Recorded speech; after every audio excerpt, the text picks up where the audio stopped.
So, our next speaker, and specifically our keynote speaker for this evening, will be Mr. Lande. Mr. Lande serves as the regional head of Gateway Digital and is the owner of New Media Network, which is an independent research and consultancy firm that strives to discover new trends within the media landscape. His keynote speech will be on the benefits of the advancements of modern technology versus the potential ramifications of these advancements. Ladies and gentlemen, Mr. Lande.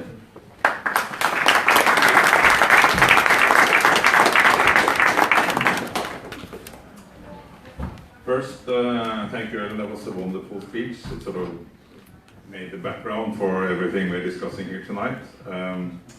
My speech will be completely different, sort of trying to be in the eye level of business owners and entrepreneurs, trying to strive towards being smart and relevant in a word described as accurately as you did. And in order to sort of understand what's happening, we have this great picture of challenging lack of sustainable solutions and so many businesses not adapting to it. Why is it so? In order to understand this, you have to click on to get my own presentation. We have to understand how businesses assemble the fundament for their decision making. We are coming from a world with basically one-dimensional data gathering around economic factors that has an effect on the business. So everything for many decades of years had to do with searching the most profitable solution and with no insight in all the other effects of the solution choice. And Gateway is trying to be part of a new era, as we do think companies need to assemble information from a number of other highly relevant factors to create a fundament for good decision making. That's sort of the very core. In order to do so, Gateway has strived to develop two lines of business. One is a way to, we call it the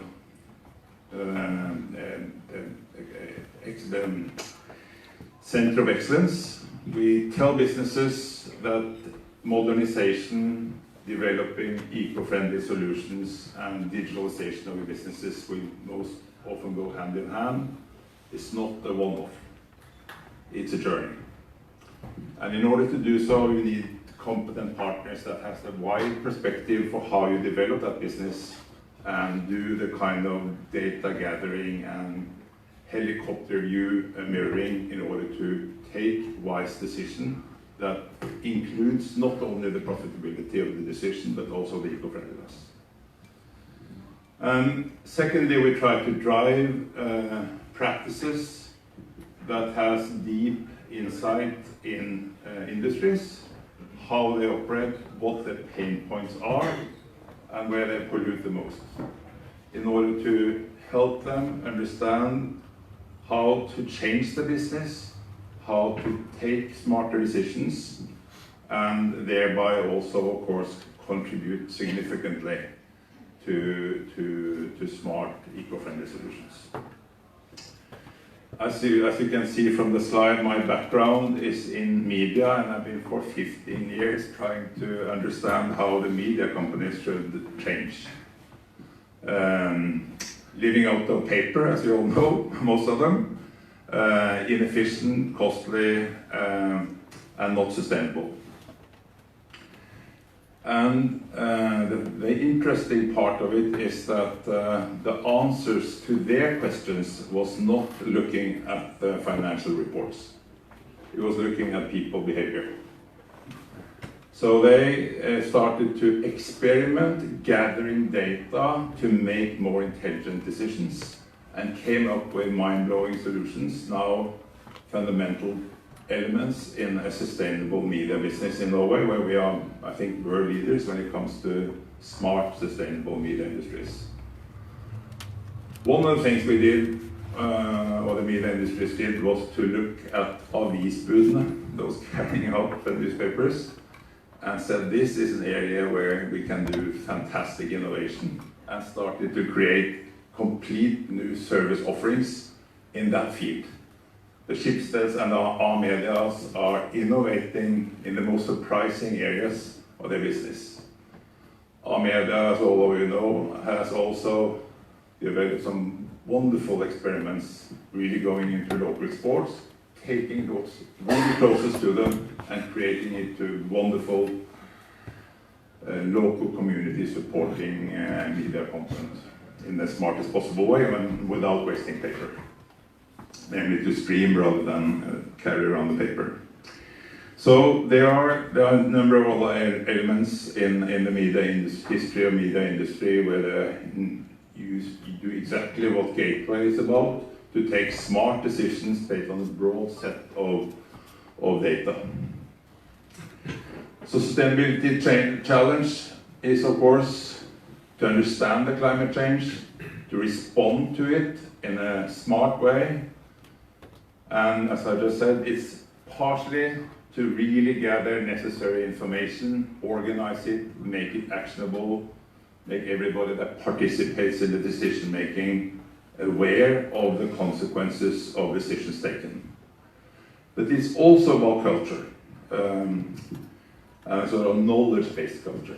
In most businesses, the younger people tend to understand the need for change, and that change is happening. I'm talking to people that run consultancies targeting these topics, and they talk about the 2019 effect. Somewhere along the line, history changed in 2019. Businesses woke up and understand that they have to take these elements into consideration in order to create not only a sustainable world, but a sustainable future for themselves. So that's we call it eyesight consulting. We talk to the businesses, work and walk with them in order to find sustainable solutions. One of the industries we have gone into with great success, I would say, is the automotive industry. It's a mess and it's a lot of waste. We have Gateway, which is a global company, sort of in 16 different countries with 1,500 people, have particularly worked with modern, forward lean Norwegian companies in order to rethink how the automotive sector should be and can be organized. And as I assume few of you know, but maybe you could guess, one of the critical and difficult parts of the automotive industry is the car parts, bildeler. It's really, really messy, and the car part is not the car part. It doesn't fit as it should all the time, and it confuses a lot of waste and time consumption as well, and for that matter also loss of profit. And bilopphuggerne are only exploiting sort of like 10 to 15% of the car parts that they have assembled because of lack of knowledge, data and insight. And these elements was put together in a practice called now AutoFacet to make these businesses much smarter, being able to use artificial intelligence in order to do the matching with lower cost and more sustainability, and it's now spreading all over Europe to a far extent based on innovation and hard work done with Norwegian companies. Quite a fascinating story. So this is sort of the way that we will try to work in high height with companies, trying to find their pain points where they pollute the most and where they have the biggest challenge to combine the search for smarter solutions, more profitable solutions, and also more eco-friendly solutions. Of course, this is not a bomb at all. One of the areas where there is a great potential to improve is to use smart technologies in our homes. It's wide open for use and it's not widely spread yet. And to use that, Gateway has necessary technologies to help companies install smart homes, and it will spread quite soon, and it will have a significant effect on how much energy or the energy waste. And similarly, as everybody in Norway knows, the energy sector as such has to be structured and reorganized and to work much smarter with all the wasted energy that they have, and they have to fine-tune the technologies to take better care of assembled energy and use it smarter for the consumers and customers. And this is the way we work. In any technologies we have, in any industry sector, we have the possibility of make available smarter technology that has significant effect. One of the things that is closest to my heart is the sort of the effect of having a country like Norway where 70% lives outside the cities, and there is a pressure for them to move to the larger cities, which is not easy. Can we keep people work where they are? It's much, and then thereby also keeping ecosystems in place that needs to be taken care of in order to have a sustainable world. We have to bring smart technologies all over the country. We are way ahead in doing that, and we should do it more than we do it today, and then stop the pressure for moving to the cities to do the smart work. We're also playing around. That's just a small story, not very eco-friendly, but it's one of my love stories. We are looking at AI technology, media, looking at is it possible without the touch of humans to actually transmit events from sports events. There are approximately between 1.5 and 2 million people who are active, strongly supporting their kids and family in order to be active in sports. But nobody is telling that story except for the elite sports. And all of you that are involved in sports will know how much you care, how interested you are, if that story could be told and spread. And we are looking at new technologies in order to make that possible and create platforms that spreads that kind of engaging content to those that are interested. One of the most fascinating gateway projects we're working on just now. But this is our big bet.